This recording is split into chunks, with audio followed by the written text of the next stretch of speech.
जब तक इस देश के अंदर ईवीएम है, जब तक किसी भी लोकतंत्र में, किसी भी जमहूरियत में ईवीएम है, तब तक उस देश के अंदर कभी भी न्याय नहीं मिल सकता। आपने फुटबॉल का गेम देखा है ना? फुटबॉल के गेम में दो पक्ष होते हैं, है ना? एक कांग्रेस होता है और एक बीजेपी होता है, और बीच में एक बॉल होता है। इस देश के बहुजनों की हालत उस बॉल की तरह है, और इसका पूरा श्रेय ईवीएम को जाता है। 75 सालों में हमारे देश के लोगों ने मतों को सिर्फ दान ही किया है, और दान करने का एक सिद्धांत ये होता है कि दान करो और भूल जाओ, दान करो और भूल जाओ। आपको सवाल पूछने का कोई अधिकार नहीं है। लेकिन संविधान की भाषा में अगर अधिकार की डेफिनेशन हम व्याख्या करने की कोशिश करें तो हमें यह समझ में आता है कि किसी भी चीज को हमें देने और नहीं देने, ये दो अधिकार जिस वक्त हमारे पास होते हैं उसको अधिकार ऐसा कहा जा सकता है। तो हमारे लोगों ने आज तक सिर्फ मतों को दान ही किया, उसके अधिकार का इस्तेमाल नहीं किया। और अभी तो नौबत ऐसी आ गई है कि ईवीएम मशीन जब से आई है तब से वो तुम्हारा ना दान रह गया और ना अधिकार रह गया, ऐसी परिस्थिति निर्माण हो गई। जय मूल्यवासी साथियों, आदरणीय मंच साथियों, ये जो ईवीएम भंडाफोड़ कार्यक्रम रैली आज हमारे शहर में आई है, इस बारे में मैं आपसे सिर्फ इतना ही कहना चाहूँगा कि लोकतंत्र में, जमहूरियत में, ये जो जमहूरियत जहाँ जहाँ है, जहाँ जहाँ लोकतंत्र है, और हमारे भारत में भी लोकतंत्र है, तो लोकतंत्र में एक चीज बहुत महत्वपूर्ण होती है जिसे कहा जा सकता है कि न्याय संगत होना, जस्टिस होना चाहिए।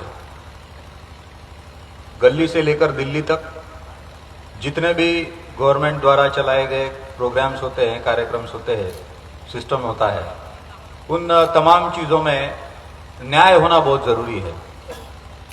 और संविधान के निर्माताओं ने इस मुल्क के आईन में, यानी संविधान में, ऐसे प्रावधान किए हैं कि जिससे इस देश के तमाम लोगों को, शासक वर्ग हो या जो भी लोग हो, उन्हें न्याय करना पड़ेगा। और ये जो न्याय है, ये न्याय करने के लिए हमारे इस देश के नागरिकों के पास में जो एक मूलभूत अधिकार था, जो अधिकार है, वो है वोटिंग का।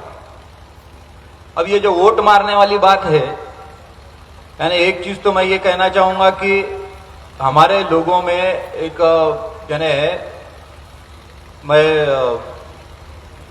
कितना आप तक ये बात को पहुंचा पाता हूं मुझे नहीं पता, लेकिन मैं कह देता हूं कि एक डायलॉग कहा जाता है कि बाबा साहब ने हमको मतदान का अधिकार दिया। मैं ये कहना चाहता हूं कि यहां बात बाबा साहब की चल रही है, और बाबा साहब, वो डायलॉग अगर आप देखेंगे तो वो डायलॉग में आपको ये समझ में आएगा कि बाबा साहब ने मतदान का अधिकार दिया। बाबा साहब ने ये शब्द अगर हटा दिया जाए तो मतदान का अधिकार दिया ये शब्द हटा दिया जाए, तो मतदान का अधिकार का भी हटा दिया जाए, तो वहां पर शब्द रह जाता है मतदान अधिकार। अब ये जो दो शब्द है, एक्चुअली ये तीन है, एक मत अलग कर दिया जाए तो दान और अधिकार रह जाता है। तो हमारे 75 सालों में हमारे देश के लोगों ने मतों को सिर्फ दान ही किया है, और दान करने का एक सिद्धांत ये होता है कि दान करो और भूल जाओ, दान करो और भूल जाओ। आपको सवाल पूछने का कोई अधिकार नहीं है। लेकिन संविधान की भाषा में अगर अधिकार की डेफिनेशन हम व्याख्या करने की कोशिश करें तो हमें यह समझ में आता है कि किसी भी चीज को हमें देने और नहीं देने, ये दो अधिकार जिस वक्त हमारे पास होते हैं उसको अधिकार ऐसा कहा जा सकता है। तो हमारे लोगों ने आज तक सिर्फ मतों को दान ही किया, उसके अधिकार का इस्तेमाल नहीं किया।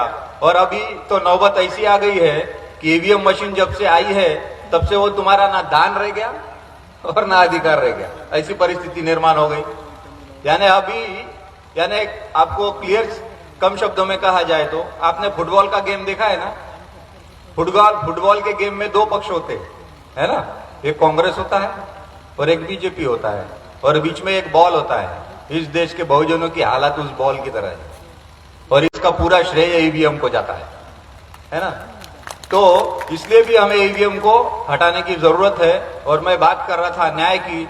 जब तक इस देश के अंदर ईवीएम है, जब तक किसी भी लोकतंत्र में, किसी भी जमहूरियत में ईवीएम है, तब तक उस देश के अंदर कभी भी न्याय नहीं मिल सकता। न्याय करने के लिए free, fair and transparent election होना बहुत जरूरी है।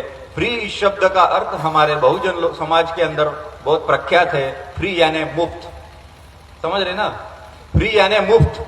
तो फ्री इस शब्द का अर्थ मुफ्त न होकर वो मुक्त है। इलेक्शन कैसा होना चाहिए? मुक्त होना चाहिए। लेकिन हमारे लोग इतने वो भोंगे लगा लगा के परेशान कर डालते हैं, प्रचार का साधन बनाते हैं। वो प्रचार का नहीं, प्रभाव का साधन है। हमारे लोगों के दिमागों पर ऐसा प्रभाव निर्माण करते हैं कि उनको सोते उठते जागते वही चीजें नजर आती है, वो खुद का निर्णय नहीं ले सकते। और ऐसी परिस्थिति इस देश के निवडणूक आयोग ने भी निर्माण की हुई है और निवडणूक आयोग भी ईवीएम को सपोर्ट कर रहा है। इतने इलेक्शन उसने ईवीएम से लिए हैं।